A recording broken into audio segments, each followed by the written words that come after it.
Sebelum melanjutkan, jangan lupa subscribe dulu, terima kasih.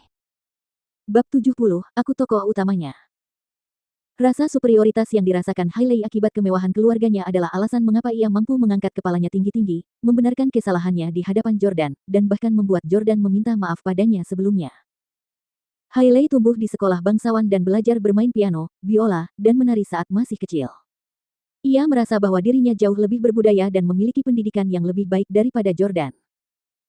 Meskipun dia mengagumi Jordan, dia selalu merasa bahwa Jordan berasal dari dunia yang berbeda darinya. Sekarang, Hailey akhirnya menyadari bahwa mereka memang berasal dari dua dunia yang berbeda. Namun, tidak seperti apa yang dipikirkannya sebelumnya, Jordan berasal dari dunia yang lebih baik dari dunianya. Di sisi lain, Dustin berkata kepada Evan, berapa biaya yang dikeluarkan keluarga Collins untuk menyewamu? Bukankah kamu selalu menahan diri untuk tidak bermain di pesta pernikahan? Ketika aku memintamu untuk bermain di pesta pernikahan putra temanku waktu itu, kamu langsung menolakku. Apakah karena kamu pikir aku tidak mampu membayarnya? Orang kaya biasanya suka menyewa penyanyi, aktor, atau pianis terkenal untuk tampil di pesta pernikahan mereka guna menunjukkan betapa berkuasanya mereka. Evan berkata, tidak, Anda salah paham, Tuan Wills. Saya tidak datang ke sini untuk tampil di Collins. Malah, guru piano saya, Gary, menelepon saya untuk mengatakan bahwa hari ini adalah ulang tahun Jordan, jadi dia meminta saya untuk datang khusus untuk membawakan sebuah lagu untuknya. Jordan berkata dengan agak sopan, Tuan Grafman seharusnya tidak meminta Anda datang jauh-jauh ke sini ketika dia tahu betapa sibuknya Anda dengan persiapan penampilan Anda di Gedung Putih minggu depan. Evan tertawa dan berkata, haha, tidak apa-apa. Sudah bertahun-tahun aku tidak bertemu denganmu. Aku merindukanmu. Ngomong-ngomong, Jordan, lagu apa yang ingin kamu dengarkan? Setelah memikirkannya, Jordan berkata, La Campanella. Begitu dia mengatakan itu, banyak orang menjadi sangat bersemangat, terutama salah satu wanita yang hadir yang pasti telah belajar cara bermain piano. Dia berteriak dan berseru, La Campanella adalah salah satu dari 10 lagu tersulit di dunia untuk dimainkan dengan piano. Hampir semua orang di kalangan kelas atas, termasuk anak-anak, dapat memainkan lagu klasik seperti Kenan dan A Come Chamor. Namun, La Campanella adalah karya rumit yang tidak sembarang orang dapat memainkannya atau mendapat kehormatan untuk mendengarnya. Evan berkata, tentu, aku akan memainkannya. Kebetulan saja ada piano di atas panggung yang baru saja disetel. Evan mengujinya dan merasa puas. Dia berkata ke mikrofon, saya akan memainkan lagu berjudul La Campanella sebagai hadiah untuk ulang tahun ke-25 senior saya, Jordan Stelle. Suara tepuk tangan memenuhi udara. Saat Evan mulai memainkan piano, semua orang mulai berdansa segera setelah ia memainkan not pertama pada nada tinggi. Jordan juga bisa memainkan lagu itu, bahkan pemain piano sekaliber Hailey telah mencobanya. Namun, standar pemain piano yang berbeda-beda. Para tamu yang hadir yang bisa memainkan piano semuanya menyadari perbedaan besar antara mereka dan Evan. Memainkan karya ini memerlukan berbagai macam teknik yang rumit, seperti lompatan besar, tremolo, 4-5 getaran, oktav cepat, dan seterusnya.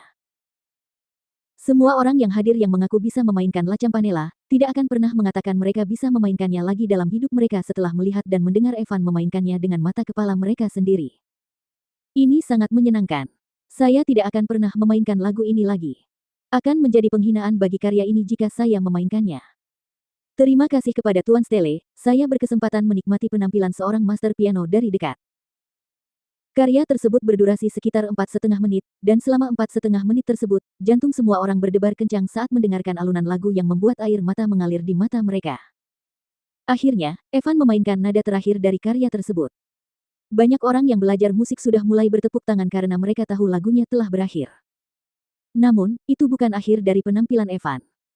Evan kemudian menggunakan akor terakhir sebagai awal lagu baru, Happy Birthday.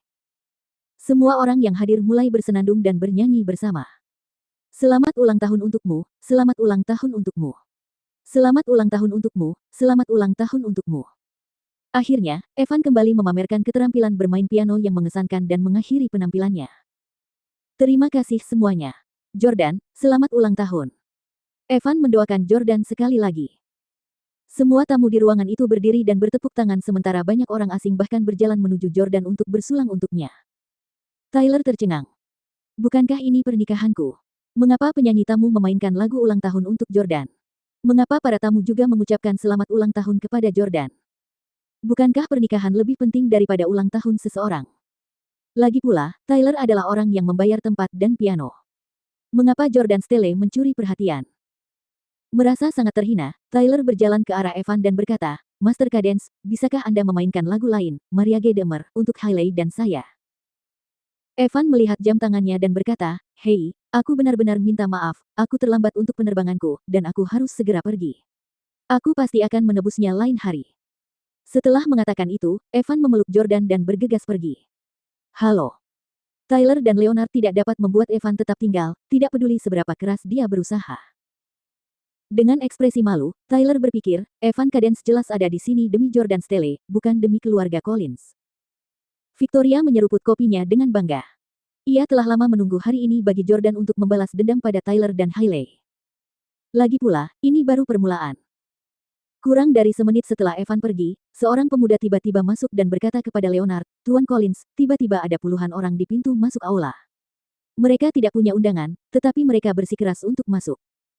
Leonard mendengus dingin dan berkata, pernikahan yang diadakan oleh keluarga Collins bukanlah sesuatu yang bisa dihadiri oleh sembarang orang. Semua tamuku adalah tokoh terhormat Orlando. Suruh orang-orang itu pergi. Pemuda itu berkata, Tuan Collins, mereka semua mengaku sebagai bos perusahaan besar. Mereka bahkan mengatakan bahwa mereka bersedia memberikan $1.500 masing-masing sebagai hadiah pernikahan, sebagai imbalan atas kesempatan untuk menghadiri pernikahan tersebut. Mendengar kata-kata pemuda itu, Leonard langsung terkejut. Ketika tamu-tamu lain mendengarnya, mereka mulai memujinya juga. Tuan Collins memang pantas menjadi tokoh berpengaruh di Orlando. Banyak pemilik perusahaan yang tertarik berteman dengan Anda di pernikahan putra Anda hari ini. Mungkin memang benar mereka punya usaha kecil-kecilan, tapi menerima banyak sekali permintaan untuk menghadiri pernikahan putra Anda bukanlah hal yang mudah. Leonard mendengar pujian itu dan berkata dengan lantang, karena banyak sekali pemilik perusahaan kecil yang ingin berteman denganku, dan ini juga merupakan hari besar anakku, aku akan membuat pengecualian dan berbagi kegembiraan dengan mereka. Setelah itu, Leonard berkata kepada pemuda itu, biarkan mereka masuk. Beritahu staf hotel untuk menambah meja. Ya, pemuda itu bergegas pergi. Merasa sangat bermartabat dan bangga, Tyler membanggakan Hailey, kau lihat itu. Setinggi itulah status ayahku di industri bisnis Orlando. Semua pemilik perusahaan kecil itu berusaha keras untuk memujinya. Hailey tersenyum kaku. Sekarang, yang ada di pikirannya hanyalah Jordan. Meskipun demikian, ia tetap gembira melihat ayah mertuanya mempunyai status yang demikian tinggi. Namun, apa yang terjadi selanjutnya membuatnya tercengang lagi.